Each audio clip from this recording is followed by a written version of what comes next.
بسم الله الرحمن الرحيم الحمد لله رب العالمين والعاقبة للمتقين ولا عدوان إلا على الظالمين والصلاة والسلام على أشرف الأنبياء والمرسلين نبينا محمد وعلى آله وصحبه أجمعين سلام الله عليكم ورحمة الله وبركاته. Bienvenue à vous dans la poursuite de la lecture du livre Al-Qawl al-Mufid fi Adillat al-Tawhid, et nous nous étions arrêtés à la 26e leçon.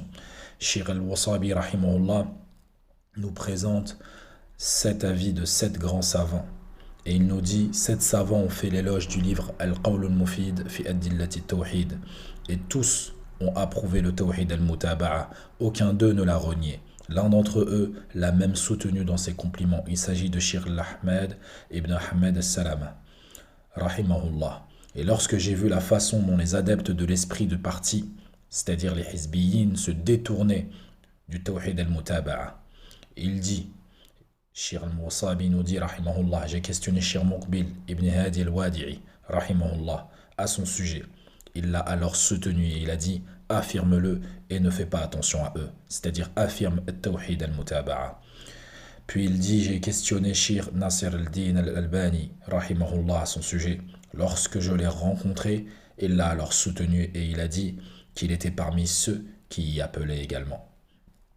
Puis, une personne qui côtoyait Cheikh Abdelaziz ibn Abdillah ibn Baz, rahimahullah, m'a informé que le livre Al-Qawl al-Mufid lui a été lu. L'ouvrage lui a beaucoup plu. Il a alors ordonné de le faire publier. Quant au Cheikh Ibrahim ibn Ibrahim Quraybi, rahimahullah, a écrit son livre Al-Lubab fi Sharh al-Aqidati ala Dawi sunnati wal Kitab, l'essentiel de l'explication de la croyance à la lumière de la Sunna et du Coran. Il l'a écrit et l'a considéré comme étant une quatrième partie du Tawhid, comme cité à la page 19 et 30. Un noble frère a écrit un ouvrage spécifique sur ce sujet intitulé La défense du Tawhid al-Mutaba'a. Le docteur Shamseddin al-Salafi al-Afghani, rahimahullah, fondateur de la Jama'atu al-Athariya à Peshawar, qui est le fondateur de l'université al-Athariya au Peshawar en Afghanistan, a également cité Tawhid al-Mutaba'a dans son essai de doctorat.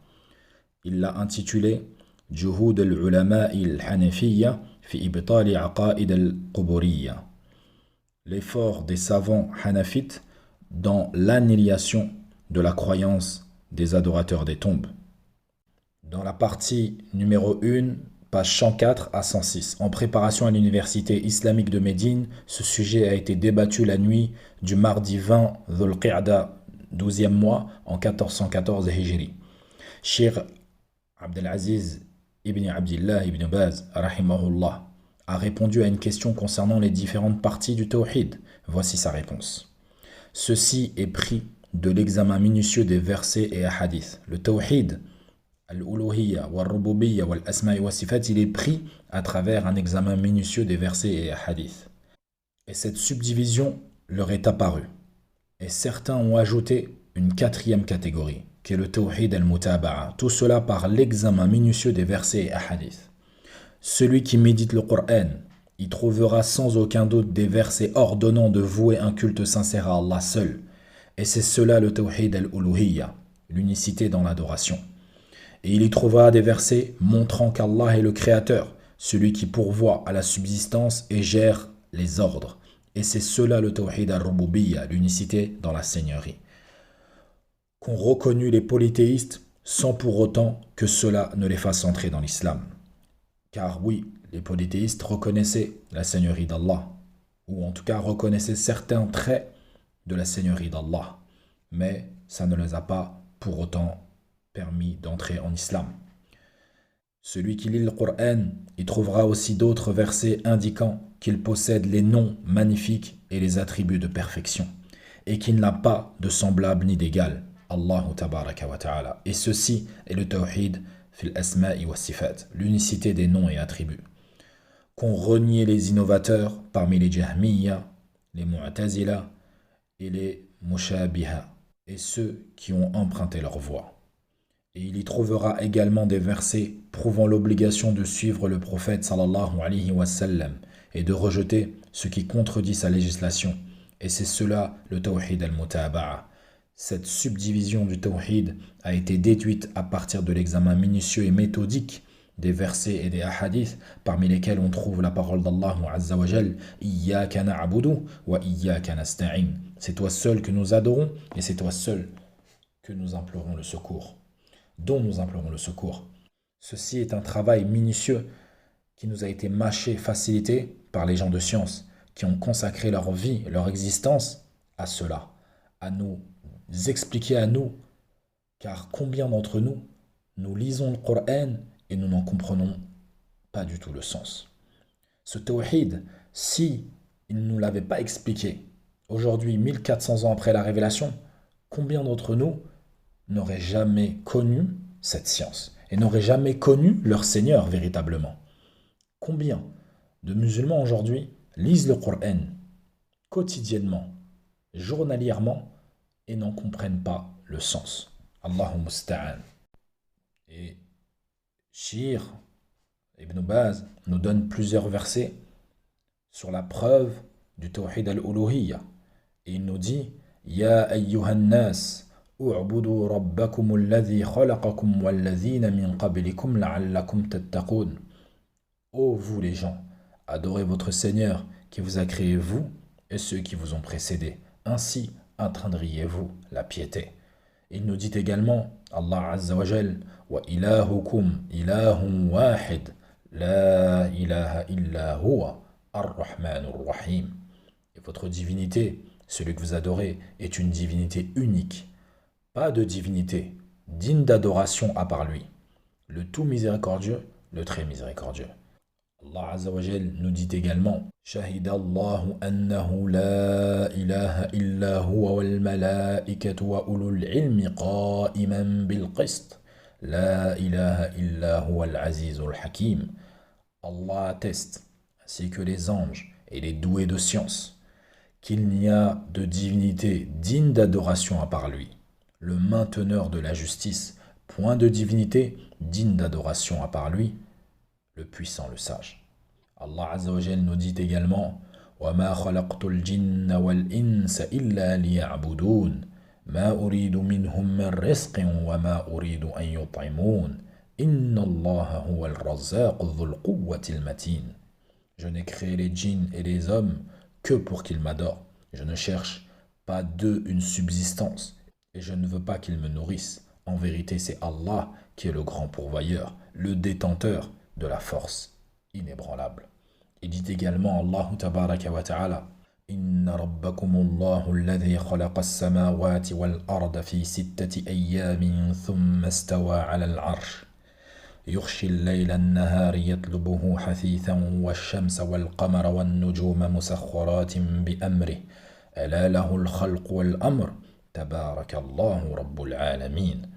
Votre Seigneur, c'est Allah qui a créé les cieux et la terre en 6 jours, puis s'est élevé istawa sur le trône.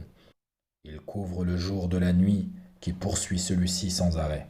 Il a créé le soleil, la lune et les étoiles, soumis à son commandement. La création et l'ordre n'appartiennent qu'à lui. Toute gloire à Allah, Seigneur de l'univers. Et ce verset nous fait référence au tawhid ar-rububiyya, car celui qui détient la création, qui a créé le soleil, la lune, les étoiles, qui les a soumis à son commandement, à qui appartient l'ordre, c'est lui qui mérite l'adoration. C'est lui le Seigneur de l'univers, donc sa rububiyya, ici elle est présente. Également, parmi les versets qui nous prouvent son unicité dans la seigneurie, Allah Azza wa Jal nous dit قُلْ مَنْ يَرْزُقُكُم مِّنَ السَّمَاءِ وَالْأَرْضِ أَمَّن يَمْلِكُ السَّمْعَ وَالْأَبْصَارَ وَمَن يُخْرِجُ الْحَيَّ مِنَ الْمَيِّتِ وَيُخْرِجُ الْمَيِّتَ مِنَ الْحَيِّ وَمَن يُدَبِّرُ الْأَمْرَ فَسَيَقُولُونَ اللَّهُ فَقُلْ أَفَلَا تَتَّقُونَ. Dis au messager d'Allah, dis-le à ces mécréants, ces injustes, qui vous attribue de la nourriture du ciel et de la terre? Qui détient l'ouïe et la vue? Et qui fait sortir le vivant du mort et fait sortir le mort du vivant? Et qui administre tout? Ils te diront Allah. Dis-leur alors, ne le craignez-vous donc pas? Ne l'adorez-vous donc pas? Si vous savez que c'est Allah qui détient cette seigneurie, comment pouvez-vous attribuer à un autre que lui votre soumission, vos désirs, votre amour, votre crainte, votre espoir, et j'en passe.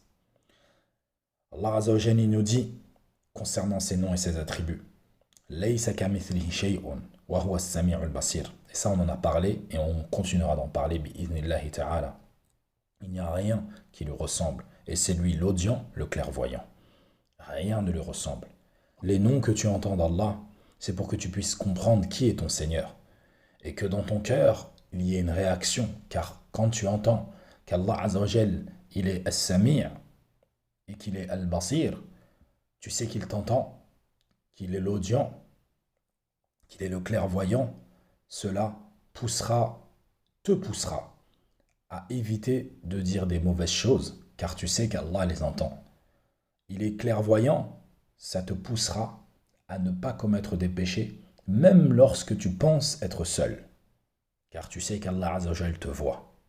Allah Azza wa Jal, il nous dit également, dans une sourate que nous connaissons tous, qui est l'équivalent du tiers du Coran, Qul huwallahu ahad, Allahu samad, lam yalid wa lam yulad, wa lam yakun lahu kufuwan ahad. Dis-leur au messager d'Allah, il est Allah l'unique, Al-Ahad, Allah le seul à être imploré pour ce que nous désirons et n'a jamais engendré, n'a pas été engendré non plus. Et nul n'est égal à lui. Il dit également Allah tabaraka wa ta'ala, Qul in kuntum tuhibbuna Allah, fattabi'uni yuhibbukumullah wa yaghfir lakum dhunubakum wallahu ghafurur rahim. Et ceci fait référence au tawhid al-mutaba'a, qui est le 4e tawhid mentionné précédemment. Dit, si vous aimez vraiment Allah, suivez-moi. Suivez qui? Le prophète d'Allah. Allah vous aimera alors et vous pardonnera vos péchés. Allah est pardonneur et miséricordieux. Ce qui nous prouve également al-mutaba'a fi rasulihi sallallahu alayhi wa sallam, la parole d'Allah Azza wa Jal. قل أطيعوا الله وأطيعوا الرسول فإن تولوا فإنما عليه ما حمل وعليكم ما حملتم وإن تطيعوه تهتدوا وما على الرسول إلا البلاغ المبين. Dit, obéissez à Allah et obéissez aux messagers. S'ils se détournent, les mécréants, les hypocrites, il, c'est-à-dire le messager d'Allah, n'est alors responsable que de ce dont il a été chargé. Et vous assumez ce dont vous êtes chargé. Et si vous lui obéissez, vous serez bien guidé. Et il n'incombe au messager que de transmettre explicitement son message. Les versets indiquant le caractère judicieux de cette subdivision sont nombreux. Parmi les hadiths, on trouve la parole du prophète sallallahu alayhi wa sallam de Mu'adh, radiyallahu an, hadith unanimement reconnu authentique. Le devoir des serviteurs envers Allah et de l'adorer sans rien lui associer. En outre, le messager sallallahu alayhi wa sallam a dit « Quiconque meurt en donnant un égal à Allah entrera en enfer », rapporté par Al-Bukhari dans son Sahih. Et le prophète sallallahu alayhi wa sallam a dit à Jibril, lorsqu'il l'interrogea à propos de l'islam, il dit « C'est adorer Allah sans rien lui associer, accomplir les prières décrétées et s'acquitter de la zakat prescrite. » Le hadith est unanimement reconnu authentique également. De plus, le prophète sallallahu alayhi wa sallam a dit « Celui qui m'obéit a certes obéi à Allah, et celui qui me désobéit a certes désobéi à Allah. » Le hadith est également reconnu, unanimement authentique. Le prophète sallallahu alayhi wa sallam a dit « Toute ma communauté entrera au paradis, sauf celui qui s'y refuse. » On lui demanda « Et qui donc peut s'y refuser, ya Rasulallah ?» Il dit « Celui qui m'obéit entrera au paradis. Et celui qui me désobéit a certes refusé, rapporté par Al-Bukhari dans son Sahih. Et les hadiths concernant ce sujet sont également nombreux. Allahumma musta'an wa ilayhi tuklad. فنكتفي بهذا القدر وسبحانك اللهم وبحمدك وأشهد أن لا إله إلا أنت وأستغفرك وأتوب إليك. Et nous parlerons également de la vie de Shir al-Islam ibn Taymiyyah rahimahullah dans le prochain cours, et une autre parole de Shir Abdelaziz ibn Abdillah ibn Baz rahimahullah concernant ce type de tawhid. إلى اللقاء ولنا بقية وصلى الله وسلم على نبينا محمد وعلى آله وصحبه أجمعين.